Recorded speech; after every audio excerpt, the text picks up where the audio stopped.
Pendant les 2 années de ma prépa à Polytech Marseille, on a eu des projets à faire pour découvrir les différentes filières que propose Polytech Marseille et puis des enseignements de découverte. Et donc ces 2 points assemblés, ça m'a bien aidé à trouver ma voie. C'est l'avantage du cycle préparatoire, c'est qu'on n'est pas obligé de choisir une filière dès le début.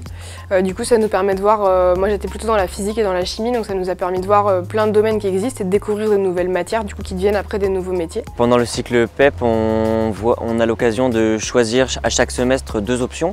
Et ouais, donc on peut découvrir un peu. Moi j'avais pris l'option justement génie civil au 3e semestre. Et ouais, ça m'avait bien plu. La prépa intégrée de Polytech, elle m'a permis, moi, de découvrir de nombreux domaines, de toutes les spécialités en fait proposées par Polytech par la suite. Donc elle m'a aidé à découvrir le domaine de l'ingénierie. Du coup, avec les enseignements de découverte, j'ai pu trouver que le génie industriel c'était vraiment ce qui me correspondait parce que ça restait très généraliste. Ce qui est bien dans le guide de Polytech pour toutes les filières, c'est que c'est assez bien fait, c'est-à-dire qu'il y a pour chacune des filières, ça touche de tel et tel domaine. Déjà, je voulais rester à Lille, donc ça restreignait pas mal le choix, il n'y avait plus que 8 spécialités. Et je voulais aussi faire de l'apprentissage, donc il y en avait encore moins que 8. Et avec le meeting où les étudiants nous ont expliqué un peu leur filière et l'aspect que j'avais choisi en PEP, j'étais plutôt confiant dans l'idée que je voulais faire de génie civil. J'avais pas forcément choisi de faire l'alternance au départ, dans le sens où je m'étais pas dit je veux absolument faire de l'alternance, mais c'est quand j'ai regardé la plaquette de la filière que je me suis dit je veux vraiment faire celle-ci, et elle n'existait pas en formation continue. Donc j'ai lancé les démarches pour pouvoir faire de l'alternance et finalement ça m'a très bien plu et je me suis dit que c'était vraiment une bonne idée. Je trouvais que c'était plus cohérent de directement faire l'apprentissage parce que l'industrie pour moi ça s'apprend aussi sur le tard. Et puis après il y a aussi tout l'aspect financier, on a une autonomie financière grâce à l'apprentissage et puis 3 ans d'expérience et sur le CV c'est quand même pas mal. Alors moi pour faire mon choix d'école Polytech, j'ai regardé un petit peu les écoles qui proposaient la spécialité qui m'intéressait, donc les énergies. Il devait y en avoir 3 ou 4 et après par choix de rester dans le coin, de rester local, j'ai fait le choix de Polytech Nantes. Je sais pas si on parle encore de projet professionnel quand on est en sortie de PEP, mais en tout cas il est important de pouvoir cibler ce qu'on veut travailler. Il y a vraiment plein de domaines, il y a vraiment plein de choix. Et ce qui est bien c'est que dans toutes les écoles il y a des filières qui sont un peu hybrides, qui mélangent plusieurs domaines.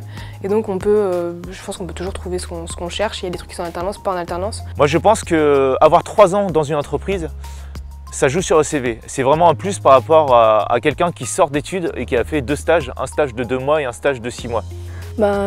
Du coup, pendant 3 ans, on fait des missions qu'on fera potentiellement plus tard. Donc je pense que c'est le meilleur moyen de savoir si directement ça nous plaît ou pas.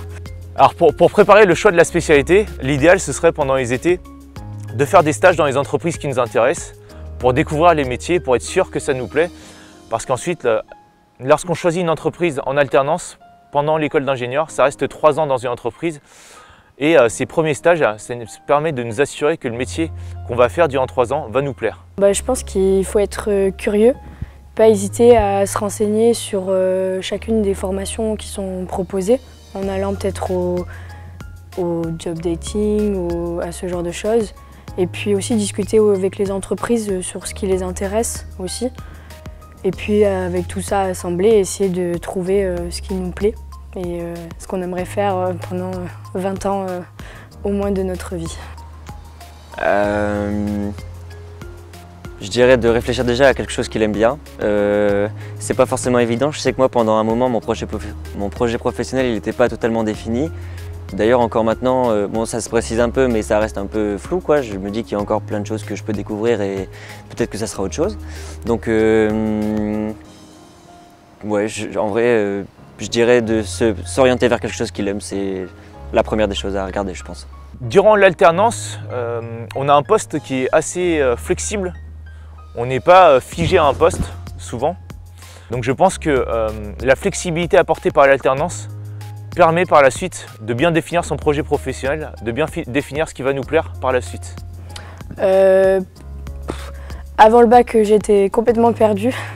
J'ai fait la prépa intégrée puisque ça restait encore ouvert généraliste. Et puis c'est plutôt en 2e année de prépa que vraiment avec les enseignements de découverte et tout ça que j'ai pu un peu m'orienter vers le génie industriel.